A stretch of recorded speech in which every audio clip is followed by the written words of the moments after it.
Good day, ladies and gentlemen. Thank you for joining us on this webinar today. It's going to be about 3D printing in Fusion 360, or with Fusion 360 if you prefer. So today, myself, I'm Quinn Kennedy, application engineer here at Micrographics Durban at our Johannesburg branch, and joining me is my colleague Ishad. He's also an application engineer there. Part-time, we're both trying to take over the world. So cool. Just to get on as to a little bit of our agenda as what we've got planned. So we've got, of course, our introduction, where we currently are, loading a model into the 3D printing section, how to access the environment, basically in the same section, setup, with the settings that we've got, a few interesting notes, and then on your marks, get ready, print. Unfortunately, my printer is a little bit sick today, so I won't be able to show you exactly, the printing on it. I was going to take a nice little screen of it, but like I said, it's a little bit sick. And then, last but not least, we've got our questions and answers. And on that note, if you do have any queries, please, as you obviously have already guessed, this is done on TeamViewer. If you can just click the little chat button at the bottom and then type us a message, hit enter, and myself, Ishad, probably Ishad at this stage, as I'm the one giving it the actual talking section. Ishad's going to be doing some of the demonstration section, and he'll probably get back to you ASAP on any of those queries. Well, that being said, moving swiftly along. So, firstly, when we trying to get a model into our Fusion 360, it's pretty simple. So what do we have to do this? Well, find a model that you want firstly. That can be quite difficult because sometimes that's the most difficult thing about trying to figure out what to 3D print. So, as you can see in my Fusion 360, pardon the Radeon pop-up, it loves to pop up whenever I'm presenting.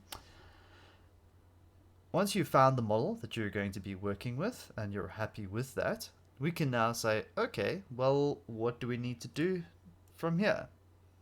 Well, we're going to jump from our design tab to our manufacturing tab. As you can see, I've already got some stuff loaded up, and you can see how it would be normally sitting. You can actually see my theoretical print bed, etc. But what happens if you didn't have that? So in other words, if I was sitting in a blank scene with nothing in it.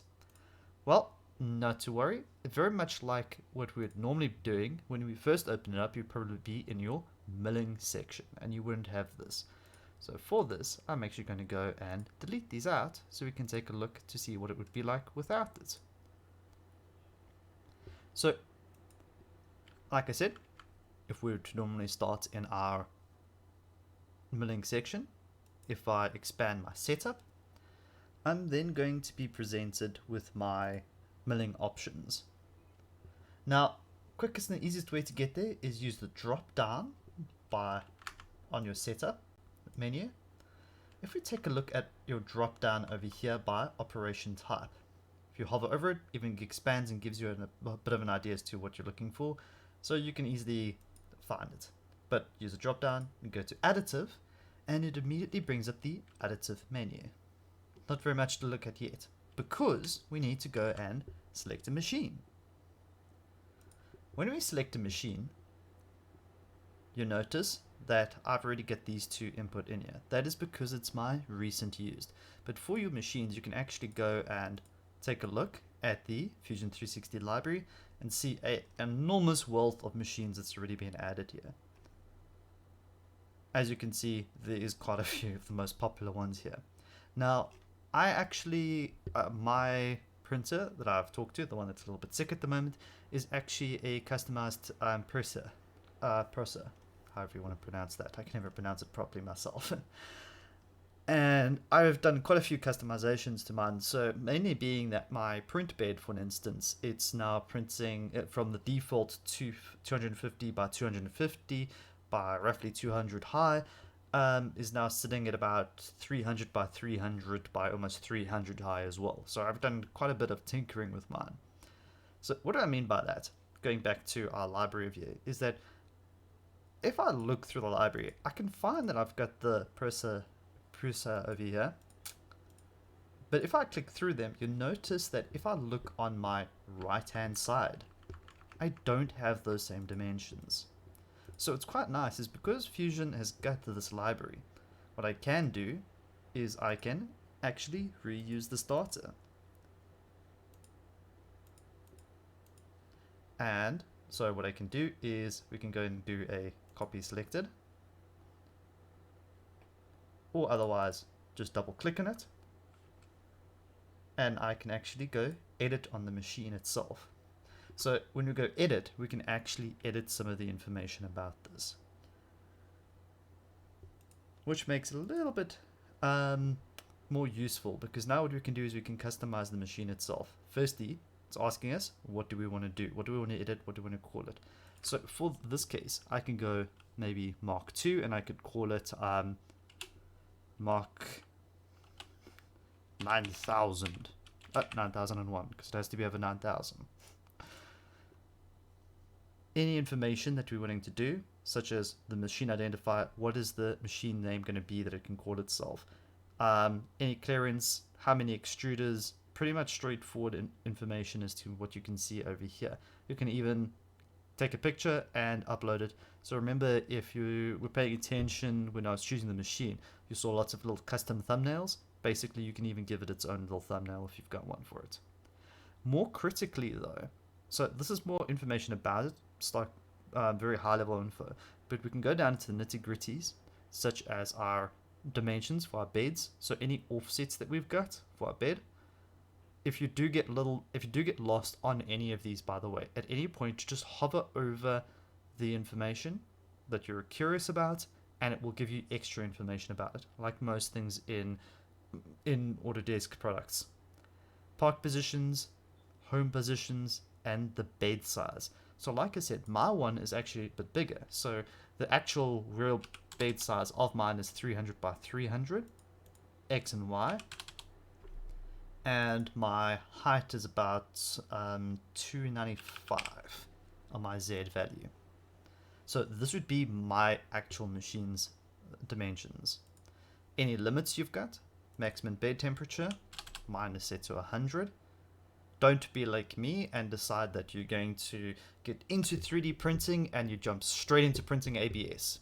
For anybody that's tried, they're probably cackling with laughter right now as to how bad of an idea that was. It was not my finest moment, but it taught me quite a bit about it. So, with that being said, next is our extruder configuration. Now, that can be pretty useful because we can now specify things like, yes, offsets, but most importantly, things like our nozzle diameter, 0.4, which is correct for my one, maximum temperature, normally put mine to 245. That's what I normally print at with my ABS. Maximums for volume, extrude, etc. And then also RE printing with fans enabled for fan cooling. Now, the reason why I keep on coming back to ABS is for this specific reason over here, and the reason why it's a tick box, because sometimes you don't want to have your fan cooling on, and ABS is sometimes one of them, depending on the situation, because of warpage. Like I said, those that have actually used ABS before can attest to how finicky it can be with this specific setting. Cool. Then also we've got our post-processing. So what is it actually going to spit it out as? So what is the information? If we're going to basically be dumping it onto a flash drive, taking it across, sending it to machine, this will all be dependent on what system that you've got, for an instance. And then also what post-processor you're going to be sending it to or from, etc. As you can see, there is a huge library of different parts or files that you could use. And then your location. Cool. So this is the basic setups that we can do for each and every machine that we've got. It's actually a very straightforward system. If you've done any 3D printing before, you can kind of understand as to why you'd want this and how it actually helps. And if we click OK, you will actually then notice that in my bed over here, my bed is now expanded, and the envelope has actually expanded to match the diameter, so not diameter, the dimensions that I've already given it. So this is super helpful. Okay, cool. Second shot. Now that we've got that set up, so this is the basics of the machine, but what about some more customization? For an instance, if we go into our printer settings over here, notice, by the way, there's our machine name, over 9,000, but on the print settings, when I hit select, now we can actually specify the actual printer itself, like what am I printing in. For instance, I mentioned that I've been printing in ABS. You can actually see my last one that I used over here. Now, these are in my recent documents. If you want more, you can go into the Fusion 360 library, and as you can see, there's pretty much plenty more other ones in here. I'm just going to jump back to, well, we can actually just select one of these. So maybe I was going to print in PLA. So what I'd do is I'd find the correct one for my machine. It should be mostly filtered out, but for the, I'm going to pick it. Now, if you're wondering, like for instance, technology. Technology is FFF because this is, it's basically the FDM, the filament printing that we've been doing. If you don't know what that is, don't worry. But basically it's filament based because this also, Fusion gives you the ability for powder, SLS, but yeah, we're keeping it to the what most people are going to be using this for. So that's going to be normally your FFF technology. That being said, all you do is, if you want to, you can either double click on one of these and it selects it, or otherwise you can export it, copy it, and then also see what's in here. If we actually take a look at my local ones, if I select on one of these, you can also see the defaults that it's been put into. Okay, now as you see, when I click on document, it's now added, from that clicking in there, it's now added to my current document settings. Once it's in here, I can select any of these items, and we can right click and go edit, or we can go edit at the top over here. Once you've gone editing in, once you open up the edit, pardon my language, we can then edit the actual characteristics of the current print. This means, well, in a nutshell, we can edit in some basic information. So what extruder is going to be currently used. If you've got 2 extruders, you can assign per extruder.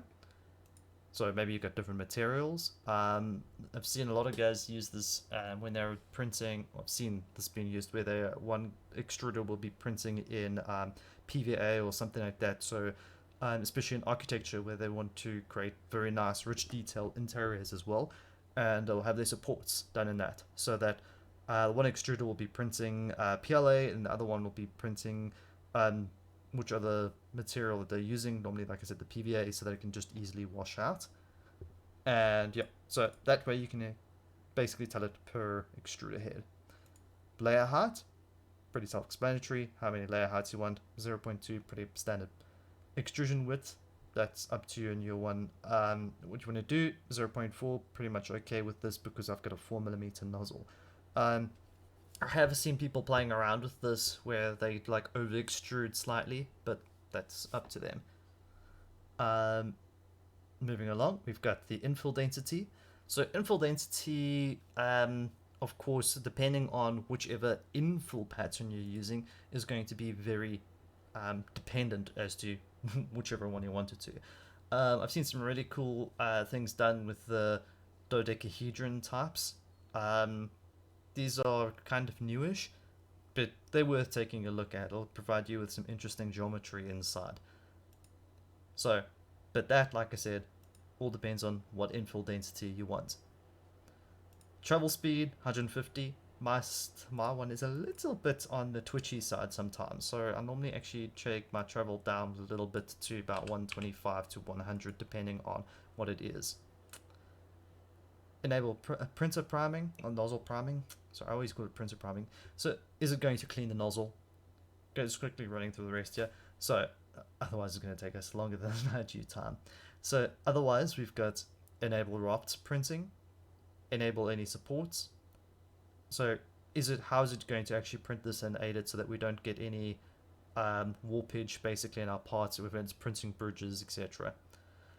Um, do we want to randomize the perimeter start point? This is going to stop it from creating that telltale point, you know, where you start with one of your prints. So if you've got a I can't really show it up yet, but basically if you're going around a perimeter, that if it always started at one of the corners or somewhere that it was always starting that same layer height, you would get this weird beading effect that occurs with it. And that randomized perimeter start helps to suppress that beading as much as possible by randomizing that start point. So one time it will maybe begin in this point, the next time it will begin in this point, the next time it will begin in this point, and it works its way around the perimeter. Enable supports, yes, if you're wanting to. You can click that on, you can take that off. It all depends on what you're trying to print and how finicky the part is, bridges, overhangs, that type of stuff. Oh, sorry, I already explained that one. My apologies. Use the standby temperature. With my system, I always put the standby temperature on so that it can at least get everything nice and warmed up first and ready to roll. Nozzle wiping, my one in particular is got a very finicky nozzle as well, so I always do a nozzle wipe with my system just to clear out any gunk, etc., and get the flow first. Yeah, so my one, I always recommend doing it with nozzle wipe. And nozzle wiping distance, I normally set mine to about 10 mil, just to be sure. Okay, extruders. Now I'm not going to go in as deep with this because it's pretty much stock standard. This is not meaning to be a crash course into 3D printing, just showing you the 3D printing and the options that you've got inside Fusion 360. But as you can see in here, depending on your extruder setups, etc., you can go pretty deep into it. So your flows, etc., this would be worked out per printer. Guys, also remember every printer is different, especially your more DIY setups. Yeah, that can come to bite you if you don't set your system up correctly for yourself. That being said, extruders, like I said, would be very much customized towards the system, especially your rates. Layers, we've even got the ability to control layers, the layer heights, and also things like your first layer heights, etc. Always a good idea. I normally find if I push my first layer down a bit more, especially because I'm printing in ABS, predominantly in ABS, should I say? Yeah, it normally helps to play around with this first one, especially with your overlaps, etc. So in here you do have all of your normal layer configurations that you would normally have. Infill, do you want to change the angles, speeds, etc.? It's pretty much stock standard as to what you would normally expect. Nothing much to really say in here because what you see is what you're getting. Skirt and brims are very nice because it helps you tightly control your skirts and the brims. Now, like I said, because I print predominantly in ABS, I normally do put a nice brim around it. Sometimes a skirt can actually backfire because, well, it depends. Actually, both of them can backfire, but depending on what you're doing. But like for an instance with ABS, you want to be very careful with side drafts and that type of stuff. You get the slightest side draft over it, and it can pop your part off or warp it. So that you want to be careful of, and this is part of the reason why we'll be very careful with setting things like our distances and lengths, etc., and then also our loops. Depending on what you're doing and depending on your machine, this can be very much of a customized solution on your side. But that being said, at least you do have the ability to change this. Rafts and supports. So rafts and supports and bridging basically all come into the same set, all fall under the same part if you ask me. And that's yes, they do slightly different things, but you understand what I mean, is that they're all there to assist your print. So that being said, with these you can customize up to like the nut and bolt level as to your print, as to exactly what you want. It gives you a really good control, basically your in-depth control over every single little piece of your printing process. And that is one of the biggest things that I find which makes the 3D printing from Fusion 360 so powerful nowadays, is because you can customize to the nut and bolt without even needing to leave your CAD program. One thing, so I used Repeater Host in a while. I've used a bit of Cura. I've used quite a few different solutions, and yes, I still go back to them with quite a lot of prints. Sometimes just because I'm being lazy, but because now that I can do this inside the print, and actually, especially with my ability to set up all my supporting and my, especially this bridging and stuff, I can set this up, and then for each and every material, I can create one of these lists. And I know that when I'm printing from this specific supplier, everything is already done, and I know exactly how it's going to react most of the time. And yeah, the reason why I'm saying this specifically on the raft supports and bridging is because this is a lot of the time where I will spend trying to be fiddly as to what I'm actually trying to accomplish, and the ability to do this per type is very powerful, because maybe I'll have got a one from like Orion Plastics or something like that, and Orion Plastic, I know that it's a little bit more twitchy when it comes to overhangs, so I can then beef up my supports straight within the program. I don't have to worry about doing this afterwards inside my slicer or whatever it is that whichever one you're using. Hence the reason why I'm mentioning it here.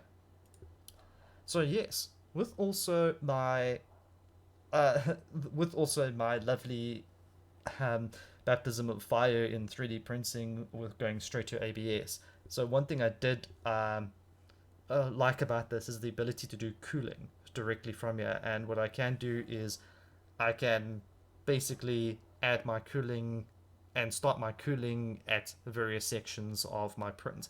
So over here you can see it's disabled on the first layer, and the minimum time is after 10 layers. So that's, oops, excuse me, that's helpful, because then, especially if you're printing in things like ABS, which is extremely twitchy and with lifting with the bed and warpage, that can become a problem. Lastly is our G code. How is it actually going to impact our G code? So in here, you've noticed things like, for instance, arc and fit optimization. So what it's going to do is it's actually going to, instead of breaking down your arcs and stuff into straight lines, etc., it's going to try and optimize them. Is it going to home automatically? Is it going to end at this park position? And is it going to use the more verbose version of the G code? And I'm describing it by using its same name, but I mean, most of these are pretty much stock standard industry. In industry, it should be pretty fairly common. Like I said, most oftentimes, if you are curious about anything, excuse me, just hover over it. I know I've kind of run over this quite fast, but these are just the basics of what I find very useful and powerful about the 3D printing of our built-in 3D printing environment, or should I say the additive environment is a more accurate way of saying it, inside Fusion 360. Last but not least, I did mention this when I clicked over here earlier, but what I like to do is I do give normally my, you won't see it on here because this is for one a different account, but I would normally give my different printer settings names. So maybe I've got one, oops, caps lock, I see. So that's still on.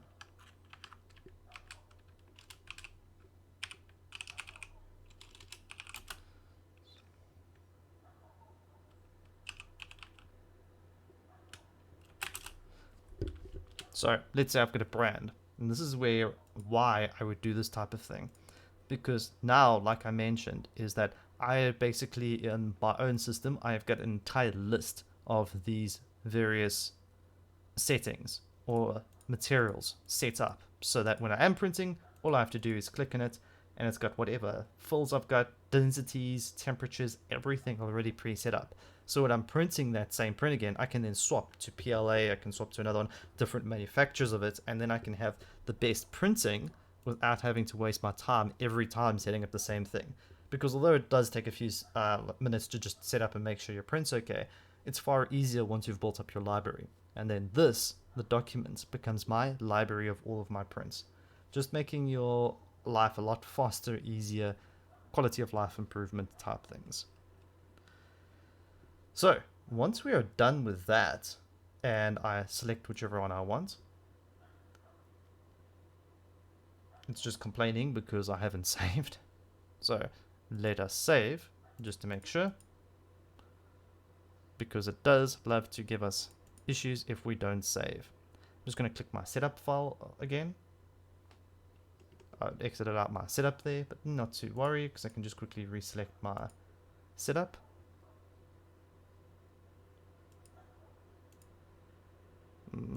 Didn't save my recent documents there, but it is no issue because I can just quickly re-add it to it. So we're going to, in here by the way, the reason why you didn't see the machine, and this is actually an issue that you may experience your first time opening it up and trying to find your setups, because if you haven't clicked additive and you've gone over here, by default it is selected to milling. So unselect the milling, or otherwise you can select milling and you can select additive. I normally unselect it. Select additive and then you can find your printer over here. By the way, if you are interested in the other technologies, here's the other technologies you can actually see. So you've got FFF, DED, SLM, MGF, SLA, others, etc. So it all depends on whichever one you're looking at, and that will basically give you whichever one you've got there. So you can actually see the lithographic types.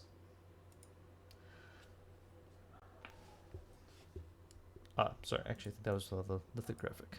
No, never mind. In any case, you can see all my machines, and if I scroll down here, you should see the one of the Perseus. Quite surprised. There we go. Sorry, I didn't look under my document. I thought I clicked document there. File not found, etc. If I double click on that one, that was the one that I already had, by the way. Sorry, just showing you that again. So it was in document, and that was the one I had made. Or let's actually select, that's the one I actually made there. My apologies. So now that I've got that one selected, remember I've selected the machine, we've edited the machine itself to give it the correct bed size, and we've selected the print settings. Now, if you look underneath the setup, we can now take a look at the rest of what's going on here. So if you've only got one item, one model, whatever it is in the scene, it will be automatically selected. So it knows then what we're actually dealing with. If you've got multiple bodies in here, you would have to then select the multiple bodies. Arrangement, by the way, I normally leave this on automatic, especially if you are printing one thing at a moment. But if you don't and you take it off, you then have to manually place it in the scene. By using automatically, it will automatically center itself, etc. Cool. As you can see, that's basically it. What we can do is give the program a number and a comment if you want to rerun the same program again using the NC code. I'm just going to click OK. Oh, create setup, the additive must contain at least one body or mesh. Because I clicked off there, I'm going to select on it again and go OK. Now, once it's done and we've set that up, you'll notice that it immediately jumps to my additive tab. Because in my additive tab, I've got a whole bunch of other pieces of information that I can put here. So because we've actually already specified all this stuff up in the actual setup file itself, if you open up the setup, we've already specified the machine, the nozzle diameter, and the toolpath. We don't need to then actually go and re-specify the thing again because it's already done. So that would be basically this piece of information. And because we've also in the because we've actually already done this in the setup, we don't actually then, remember the setup over there, we don't need to actually specify things like positions, etc., because it's already automatically done for us. So if we were just to do this, what we can do here is we can then click the generate button or right click on the toolpath and generate. It does the same thing. Now it's going to do is it's going to quickly check it and then check if there's any issues. So as you can see, we've actually got a warning here. If we click on the warning, it says warning, travel speed reduced to max XY speed. So it's not an actual issue of a one. It's just merely a warning that's saying, hey, there's something out of whack. It's not normal. Are you happy with that? And we can actually proceed with it. If there's an error, though, it's probably a better idea to check the error. But with that warning, I'm pretty much happy it is going to be fine. And we can even see our estimated print time. So what we can also do then is say, oh, okay, maybe we want to tweak this a little bit because it's not 100% what we want. So what we can do is we can firstly move our part around, change its orientation, and to suit. This would be more common, more needed if you were trying to put multiple or kind of create a whole bunch or put a whole bunch of items down on your bed and print them all at once. Normally in my case it's more of asking for the print failure, but you can do that. But you can do this to kind of nest your part easier. That's the word I was looking for. So once you are done trying to align everything, okay, notice that once I started playing around with this positioning, my toolpath became invalid again. It's showing that there's an issue there. So what I can do is I can tell it to regenerate and then we'll look it up again. It's just complaining about the speed again there probably. Because every time you modify your position, it has to rebuild the toolpath. It's basically slicing it for you. Next we've got our build heights, etc. and that, orientations. Place it on the platform, so if you do have something hovering in midair, it will then place it down onto the platform itself, because obviously it's not going to print it above the platform in real life. Unfortunately, we haven't been able to knock that in 3D printing. We've also got some of our editor settings. Look familiar? So basically, we can then edit some of our printer settings directly from inside our print, and then also our document settings. These are normally, when I teach people this, I normally tell them to think of these as kind of like the overrides. So you don't want to always be relying on this. You want to rather set it up in your setup correctly, and then you can do this all the time, and then it becomes, these are just your little tweaks. The one though I do use quite often is playing around with the infill. So with the infill then, you can then change this. For instance, you notice 29. So what I can do is I could maybe change it to a honeycomb and then put the density down to, let's say, 10%. I'm going to go OK. Toolpath invalid, and when we regenerate, I'm actually quite surprised it didn't drop more there. But normally what would happen is it would drop quite substantially. We can try this again. Let's put it to 0%. And change it. Well, it doesn't actually matter now because we changed it to 0%. So just made sure it was taken. Yes, it is. Regenerate. It's thinking. It's thinking.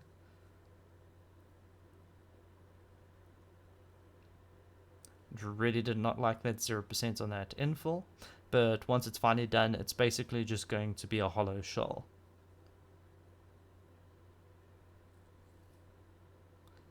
Okay, while it's busy thinking that, I'll just quickly explain the rest. So we do have then the support function that we can also do.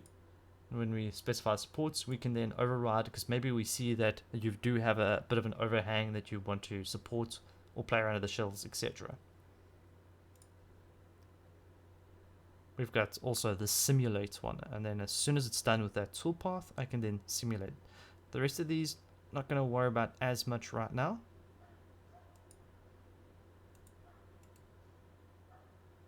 Just going to check the log file. Nope. Feature flags.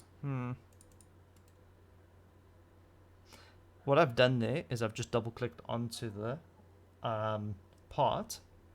So onto the toolpath itself, and now what it's doing is it's showing me this simulation information and everything on it. So now I can actually take a look and see what it's doing. It would basically be the same as if you clicked this button over there.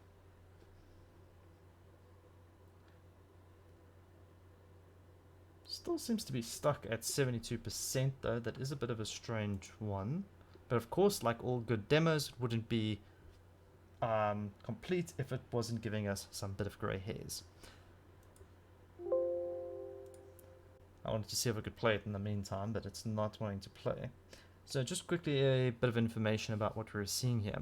What it's doing is it's going to show us the layers in simulation as it actually virtually builds the components. And at the moment you can see it's showing layer 1, 0.2 millimeters. So it's just showing me the default information. If you look over here to the right, you can actually see as it's going to be printing, it's actually going to give us a color output and display for cyan for any of the supports, red being the outer, green being the inner, any infill being colored in orange, bridging being yellow, rafts being in purple, more of a pinky purple is prime, and then any of our skirts and brimming is going to be in this magenta color. Okay guys, as you can see, it's finally decided to finish that. So once it's now done with the... Yep, there we go. Okay, now that it's finally done, if I double click on the statistics or print time, you'll actually see the statistics menus pop up, which gives us the information as to where it's actually going, what is it actually doing, where is it putting the most of the materials, etc. So this is a pretty cool little tool that we can see of any of the information. Now, the reason why our time actually didn't drop that much, even though that we put the infill down to next to nothing, is because it's quite there's not a lot of infill that's actually going in here already. You can see, well, it does show 73%, but it's still, because the part is so small itself. Yeah, and then predicted adhesion to 5%. Okay, so now that we've got our toolpath and everything, what we can do is we can actually generate the toolpath itself. I'm just going to quickly regenerate, and then once we've got that,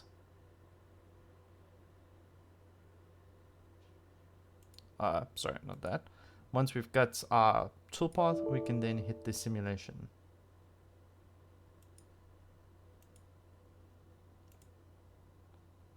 Okay, didn't like me clicking that. Okay, so as you can see on our path, we've got the layer height 1 set to 0.3, and as I'm lifting it up, we can actually see the different layer heights and step through all of our layer heights. At the moment it's just jumping from the first to the last layer height. What we can do is we can go just use the arrow to pull down to the bottom again, hit start simulation, and you can actually see it building. If that was a little bit too fast for you, you can come down over here to the slide and drag the slide all the way down and click the play button, and you can slowly see it building. Layer for layer. If you want, as you're busy working with it, you can take it down all the way to real time. Though that seems very fast for real time, but yeah. No, that's not real time, that one. But yeah, this is basically working through it, so midpoint speed.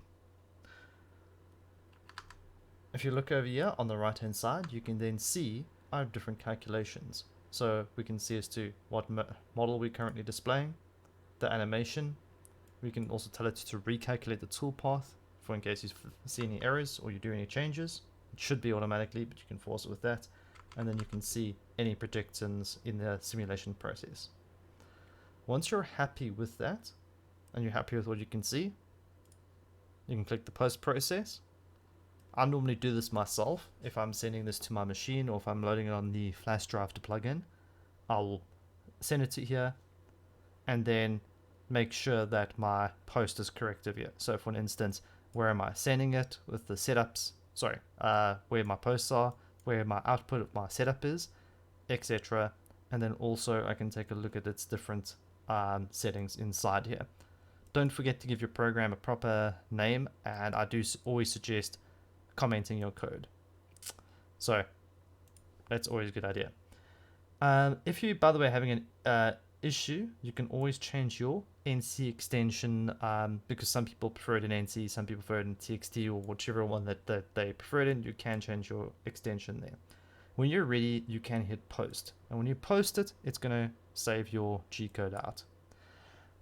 There's also something else that I did want to show you here while mentioning this, is that if you go into any of your parts, and let's say if you did want to, let's just say, send this print out to another machine, but you don't want to use the additive manufacturing systems that I've just shown you guys here, what we can do is you can use the drop down and go back to design. On your design tab, on your model, right click the model, and you can come down here to where it says save as a mesh. You can click save as a mesh, and then it brings up our different formats over here. People may be used to seeing, by the way, if you're not familiar with this, just going to click cancel, seeing over here, instead of save as a mesh, it said save an STL. They've changed it to save as a mesh, and you'll notice the default is 3MF, but if you use the drop down, you can send it to an STL. That way you can take it and drop it into another slicing program if you wanted to. Though I do recommend, if your printer does support it, try 3MF, because there's a reason why most of us have switched over to 3MF now. Well, not most of us, should I say, a good portion of us have switched over to 3MF, because STL itself is limited, depending on which one you're wanting to choose. That's your flavor, your choice. But 3MF kind of solves some of these limitations, and I'll quickly show you what I mean by some of these limitations. If I hit OK there, after I've picked up my different options that I've got, I can save it out to a file. As you can see, I've already got one there. The reason why I'm just quickly skipping over this is because I wanted to show you guys that if we take a look at our difference over here, you'll notice in this drawing that I've got over here, I have got both a 3MF file and I've got an STL file that the same one as this one, that I've exported out by just right clicking and doing the same save as a mesh, and then saving it with these default, very much the default information you see here. Saved it out, and then I just re-imported it back into our Fusion 360. Now, firstly, 3MF is a lot smaller, and I don't mean physically smaller as what you can see here. 3MF is smaller as in being it is a smaller file size normally by like several orders of magnitude. So file size wise, that's a really nice thing about 3MF. Secondly, another sizing issue is that 3MF basically keeps the information of the size itself of the object, whereas, and what I mean by that is it keeps its units and its actual measurements. So whatever measurement you export it out as, or whatever dimensions you've exported out as, that's how it remains. When STL, you have to redefine that. So STL is basically a unitless design. It doesn't really have any ties to its, unfortunately, it doesn't really have any ties back to the geometry's actual dimensions again. There are a few other reasons why you'd want to use it, 3MF as well. For instance, another big one is its ability to hold its colors and its textures, etc., materials on the actual platform. I just wanted to quickly show you this and the reason why people are now switching over to 3MF. There are a few other issues, or should I say advantages to using it, because it addresses some of the other concerns that we've got with STL, but we're kind of running out of time now. And I just wanted to quickly show you that on the end of it, as to how you could, maybe if you're not wanting to use even the 3D printing within directly from Fusion 360, but how you can then take your normal Fusion 360 model and then send it into other slicing software or other printing software as required. Okay, guys. Well, thank you very much. I do apologize about the one or two technical issues, but nothing major. I was going to do a little bit of a printing demo for you guys as well, but like I said, unfortunately, my printer is a little bit sick at the moment. But yeah, if you've got any queries, please give us a shot. Shot is standing by. He's been answering the questions that's been coming through. Yeah, I see there's been a few. Otherwise, yeah, I don't see anything that is Coming through. Okay, cool. That's all sorted. Thank you, Ashad. Okay, so with that, that's basically part of the summary that I want to show you, especially the section about exporting the model out for in case you do want to use another platform. And yeah, did see there were some queries coming through. Shard can always handle those as well. Thank you. So thank you very much, guys. It's been an absolute pleasure doing this webinar for you guys. I'm at the Durban branch. Really do appreciate your time and everything you done. Yeah, thank you very much. Have a wonderful day. Otherwise, have a good one. This is Quinn and Ashad. Cheers, eh? Bye.